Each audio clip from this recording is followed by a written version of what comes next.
আমরা প্রত্যেকেই প্রথম দিন থেকে যে জায়গায় ছিলাম এখন বোধহয় আরও বেটার জায়গাতে, বেটার আন্ডারস্ট্যান্ডিংয়ে রয়েছি। মানে আমরা এখন একে অপরের যে জোকটাকে কি ক্র্যাক করবে সেটা বোধহয় আমরা আগে থেকে জানি, মানে আগে থেকে হেসে ফেলি আমরা জোকটা ক্র্যাক হওয়ার আগে। ফলে আমাদের আন্ডারস্ট্যান্ডিংটা আরও বেটার হয়েছে।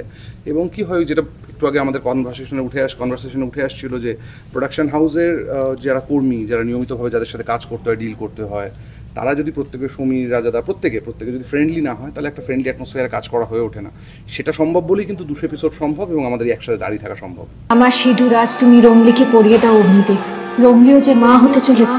Thank you so much for 200 episode. আমাদের পাশে এরকমভাবেই থাকো যাতে আমরা এগিয়ে যেতে পারি। আমি 100 এপিসোডে সেম কথা বলেছিলাম যে আমরা যাতে আস্তে আস্তে 200, 300 এরকম করে চলে যেতে পারি। এখনও ঠিক সেটাই বলছি। Thank you so much. আজ বিয়ের আসরকে পাল্টে দেব শ্রাদ্ধ বাসর। এই বর্তমান পরিস্থিতিতে দাঁড়িয়ে 200 এপিসোড, কারণ এখন দর্শকদের সামনে তো অনেক ধরনের এভিনিউজ, এক্সপোজার্স অনেক কিছু বেশি হয়ে গেছে, তো তাদের কাছে অপশনসগুলো, চয়েসগুলো অনেক বেশি। সেই জায়গাতে থেকে 200 এপিসোড কমপ্লিট করাটা হয়তো আজ থেকে 4-5 বছর আগে use to be not a very big deal, কিন্তু এখন এটা সত্যি একটা ছোট্ট হলেও একটা মাইলস্টোন, ছোট্ট হলেও একটা অ্যাচিভমেন্ট। সেই জায়গা থেকে অবভিয়াসলি আমরা তো এক্সপেক্ট করবো আরও 200-500 এপিসোড হোক, এবং তার কিছুটা তো দর্শকদের হাতেও থাকে। তাই জন্য 2000-20,000 বলেছি। আচ্ছা, এখানে একজন একটু আগে যখন বাইট নিতে শুরু করেছিলেন বলেছিলেন এই যে 200 বছর, 200 বছরটা বলছি না, তো তথা যেটা বলছে 2000-3000 এপিসোড আরও হোক, আরও চলুক ভালোভাবে, আমরাও কাজ করে যেতে পারি যাতে। তথাদা যেহেতু বললে যে পায়েলদির সাথে পুরো পরিস্থিতিই ছিল, জানি আমরা আগের ধারাবাহিকের হাত ধরেই, সেখান থেকে বন্ডিংটা বোধহয় আরো, বন্ধুত্বের জায়গাটা বোধহয় আরো স্ট্রং হয়েছে, তাই তো? একসাথে বেশি সময় কাটালেই ভালো হবে সম্পর্ক, এরকমটা তো নাও হতে পারে, বরং খারাপ হতে পারে। সম্পর্কে চির ধরে গেছে, তোমরা জানতেই পারছো না, বুঝতেই পারছো না, এটা খুব ব্যক্তিগত ব্যাপার। না একদমই আমাদের কি হয়, আন্ডারস্ট্যান্ডিং এখন না অভ্যেস হয়ে গেছে। মানে সিনে পায়েল কিভাবে কি করবে, আমি কি করবো, তো আমরা জানি আর কি। তো সেক্ষেত্রে অভিনয় করাটা বড় সহজ হয়ে যায় আর কি, এবং খুবই একটা কমফোর্টেবল সিচুয়েশনে আমরা শ্যুট করতে পারি, এবং সেটা সবার সাথেই আমার ধারণা হয়েছে আর কি। আমার পায়েলের হয়তো 1% বেশি হয়েছে, বাকিদের 1% কম হয়েছে, এইটুকুই। বাট হ্যাঁ, খুব হেলদি অ্যাটমসফিয়ার আমরা কাজ করি, হাসি ঠাট্টা করতে করতে, কারণ আমাদের রোজ কাজ করতে হয়। সেটা খুব ইম্পর্টেন্ট যে একটা হেলদি অ্যাটমসফিয়ার আমরা কাজ করতে পারি। হ্যাঁ, মানে সকাল থেকে মোটামুটি 8টা থেকে যদি অ্যাভারেজে ধরি, 8টা থেকে মোটামুটি রাত্রি 9টা অবধি আমরা এখানেই থাকি। বাড়ির মানুষের থেকে বেশি, বাড়ির মানুষের 14 ঘন্টা এখানেই কেটে যায়। তো আমাদের মধ্যে ঝগড়াঝাটি বা যাই হোক না কেন, কাজটা করে যাই আমরা হাসি মুখে, এবং এটাও তো আমাদের পরিবার। আর পরিবারের মধ্যে দুষ্টু লোকও থাকে, ভালো মানুষেরাও থাকে। অফ ক্যামেরা সব থেকে বেশি আমি কারোর কাছে মার খাই, যেটার ভিডিও আছে অনেক আগের থেকে, 3 বছর ধরে সেই ভিডিওগুলো আছে আর জমছে। কিন্তু হ্যাঁ, মানে আমি একটু আগে বলছিলাম যে ঋষির সাথে আমার খুব ভালো, মানে যেহেতু একসাথে সিন করি, ক্যামেরাটা বসেছে, কিন্তু যেহেতু পায়েলদির সাথে this is our second project. হ্যাঁ, সেকেন্ড প্রজেক্ট হ্যাঁ, তো আমাদের আলাদাই মানে বোঝাপড়া, আলাদাই। মানে ঋষিদাস মানে ইন্দ্রদার সাথে যেটুকু টাইম লেগেছে গ্রো করতে, এখানে তো আমরা মানে জানে যে কে কখন কাকে মারতে আসবে, কে কখন তেড়ে যাবে।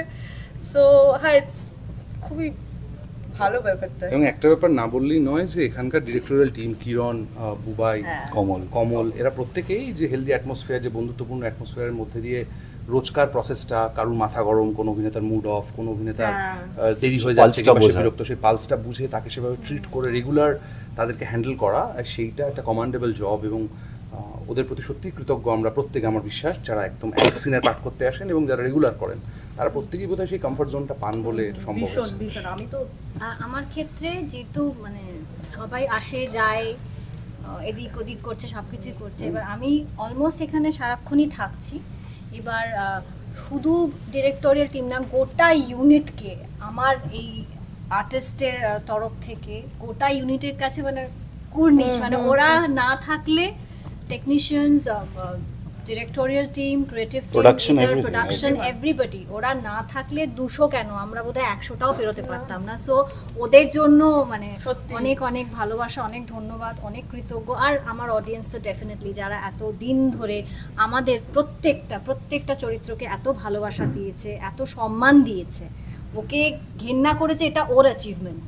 ও ভালো পাঠ করেছে তাই লোকে ওকে হিংসে করছে বা বলছে তুচ্ছাই করছে, ও এতটা ভালো করেছে। ইন্দ্রদার ক্ষেত্রেও তাই, মানে মাঝে মাঝে ইন্দ্রদাকেও বোধহয় রাস্তাঘাটে বলে যে কি হচ্ছে ভাই।